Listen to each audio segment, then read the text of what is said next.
Hi, I'm Heaphster.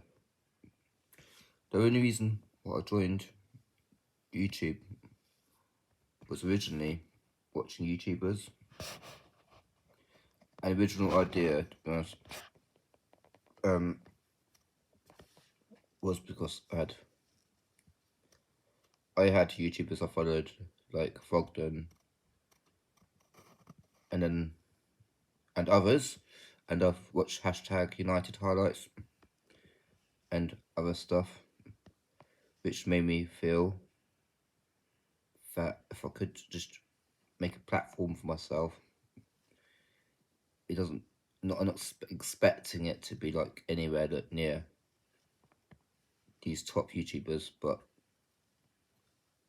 somewhat like better than 100 followers, or yeah. I had to admit my videos recently have been pretty much dominated with my political views, and that was not the intention behind this YouTube. It was actually to talk about more about sport and my interests, and like I mean geography comes from sport with me. I learned about cities, I learned about countries because of sport, and sport's really good for geography. So you get to know about countries you never know about it unless you study geography, study the globe and so on. Of course, then you know that major capitals, major cities of every country and so on. And so yeah, and my sports are three: football, cricket, basketball, NFL, rugby. I guess tennis was just the Grand Slams. Cricket, mainly the highlights if it's a test match, or half an hour if it's live, and 2020 version format. I can watch it easily a game, or 100 blast.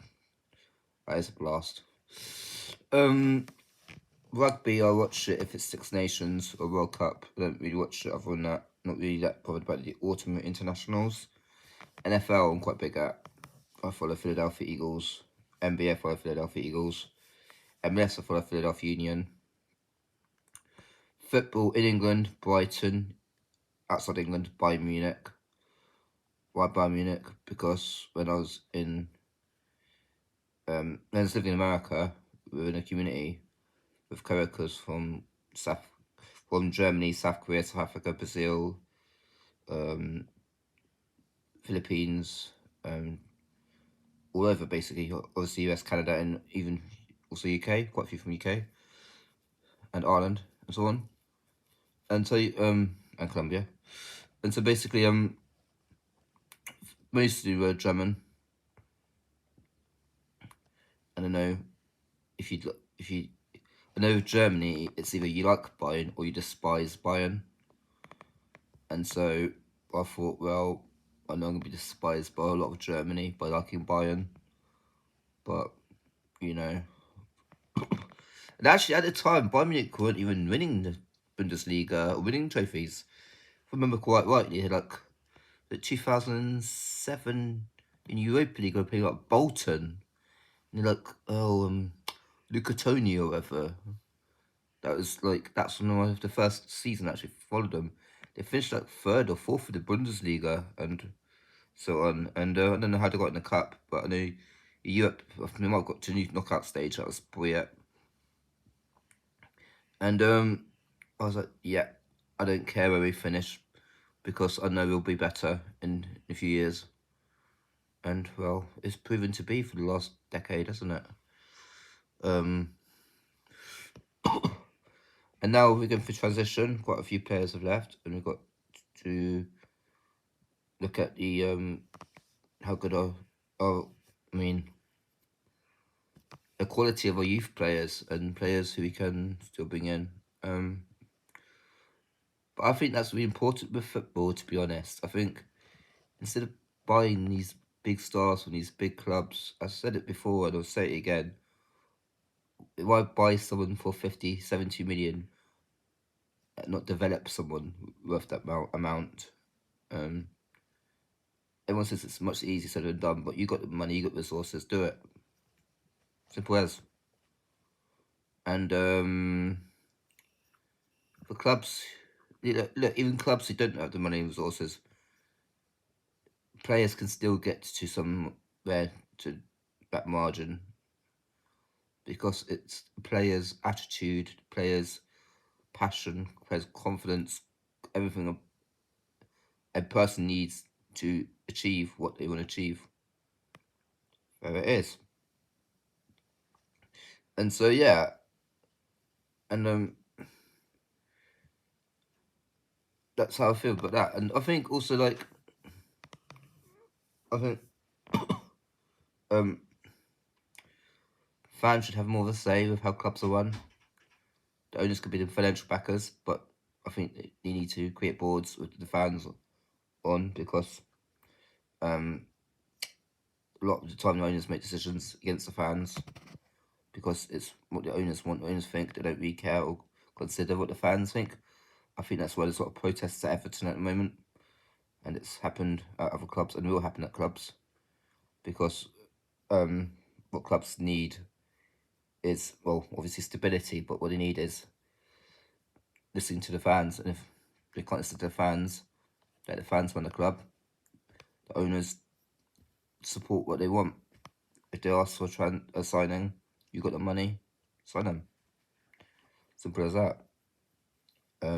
Might give you less power, but you're proving you don't need the power because that's why fans go and protest. So yeah,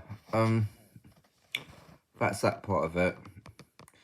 Also, I've said it before and I'll say it again with basketball is why is basketball like so big in Europe, and obviously the NBA is the biggest in the world. And I don't think there's any Brits in the NBA at the moment. And at one point, we had like 3 Brits in the NBA, and that's pretty bad. I can't lie, that's pretty damn bad. And you got I think you got 2 Germans in the NBA. You got quite a few Eastern Europeans. And you got an Aussie who was at Philadelphia. You got Embiid, who's Nigerian, who's at Philadelphia. Yeah, Ben Simmons, I think he's left Philadelphia. I'm not so sure about the latest of him, but he's a very good player. But then he refused to play because he wanted to move. And I thought, that's not the attitude. If you want to, it's like with Harry Kane. If you want to really move that desperately, you want to be bagging in hat tricks if you're a football player. You want to be getting triple doubles if you're a basketball player. Basically, yeah. It's like if you're a cricket player, you want to be getting 5 goals and getting centuries. I mean, unless you're not Watchman, then getting 50s would be good. Or 10-ender. But yeah, also, did I say at the start of this video, one of the main reasons I'm making this specific video is basically to, how do you say it? But basically, to increase fan base. Well, I said that, but I mean, for this video to be like watched more globally than probably some have done. Like, I want people to be able to see this video wherever they are in the world, not just in the UK or in Europe. Because I like, everyone wants to have people who appreciate you online and respect you, you know what I mean? And what you do, play your part on YouTube. And so yeah, I'm all for people doing that, of course. And if you have critical views, obviously they've got to be constricted. They've got to be not anything that shouldn't be said. Like, we all want to, at the end of the day, we all want everyone to be safe out there, and don't want any nutcases to take any ideas from my YouTube or anyone's YouTube, because look, you might not like someone, but that's as far as it should go ever. So you can criticize them, you can say they're wrong, you can do that. That's it. No further. I'm absolutely stand one stamp on that right now, because everything, all the YouTubes I've done, what I've said in the past couple of weeks or so, I never intended to sound like they're going any further than saying, say what you say, that's it. Don't try to encourage people to do something they shouldn't do. Encourage people to do things that they should do, like coming onto YouTube, like enjoying, or try to be positive anyway with this winter weather, and talk sport, yeah? Talk what you like, sport, nature, films. You can talk the news, just don't be, just, yeah.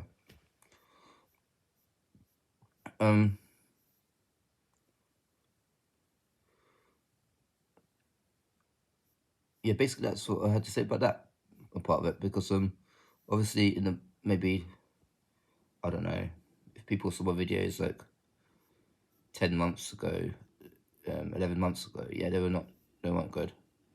I don't stand by videos like that. I did delete them for those purposes.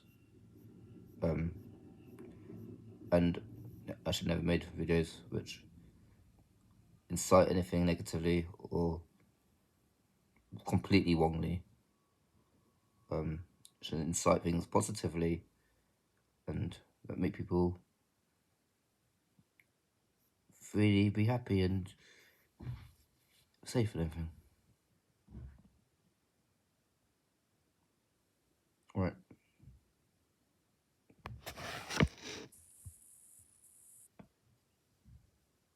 I think I might be leaving now. Thanks for watching anyway. I might do another in a bit. Thanks, bye.